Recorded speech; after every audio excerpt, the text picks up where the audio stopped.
আমি এখনো বিশ্বাস করতে পারছি না যে আমি এত বছর পার হয়ে গেল আমার জীবনে, মানে সো কুইক, এত তাড়াতাড়ি এই ৮০-তে পড়লাম কীভাবে আমার চিন্তা করতে পারি না।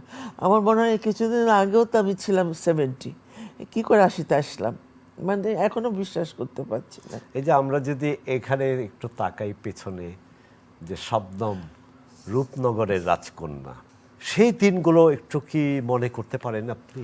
উফ, কী যে কষ্ট করে কাজ করেছি তখন। আউটডোরে গেছি রমন ভাই কক্সবাজারে, বিশ্বাস করেন না হোটেল না কিচ্ছু ছিল না তখন। টেন্ট লাগিয়ে টেন্টের ভিতরে থাকতাম। বললাম চাচার, ক্যাপ্টেন চাচা, চাচা থাকবো কোথায়? বলে এইখানে। আমি সেইখানে কী করে থাকবো? দিনে তো শুটিং করলাম ঠিক আছে, রাত্রে এর ভিতরে কী করে থাকবো? বলে চিন্তা করিস না, সব বন্দোবস্ত আছে। থাকতাম, থেকেছি, সকাল হয়েছে, শুটিং করেছি, আবার ঝগড়াও করেছি। চাচা এটা এত কষ্ট করে আপনি এটা, মেয়েদের জন্য একটা ওখানে বাথরুম নাই কিছু, সে কী যে কষ্ট। চান্দা যে ছবিটির কথা বললাম, এতেশাম সাহেবের উর্দু ছবি, ৬২ সালে মাত্র ২২ দিনে আপনি উর্দু ভাষাটা রপ্ত করেছিলেন। এই দিনগুলো কি মনে পড়ে আপনার? হ্যাঁ, মনে পড়বে না কেন, কত কষ্ট। সেই সকালবেলা উঠে কোনো রকম ব্রেকফাস্ট করেই সুরুর বারাবাং কবি রাইটারও ছিলেন, গানও লিখেছিলেন আর ডায়লগগুলো, ওনার বাসায় চলে যেতাম।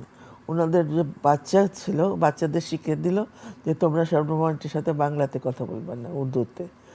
যাই ভুল ভাল বলতাম ওদের সাথেই বলে শিখেছি আর কি।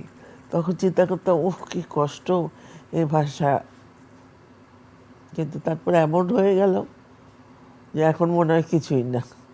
এত বছর পর কি আপনার মনে হয় যে বড় পর্দার জন্যেই ঝর্ণা বর্ষাক থেকে শবনমের জন্ম হয়েছে?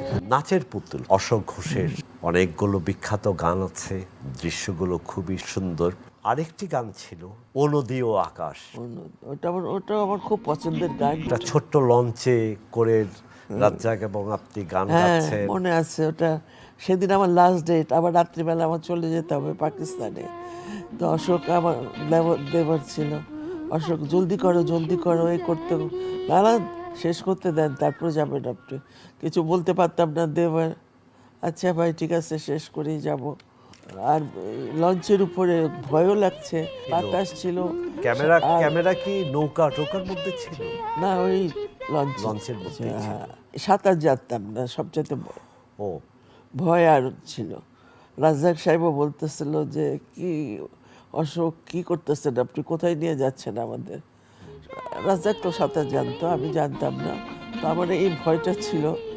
তারপরেও যে এই ভয়টা নিয়েই গানটা করলাম।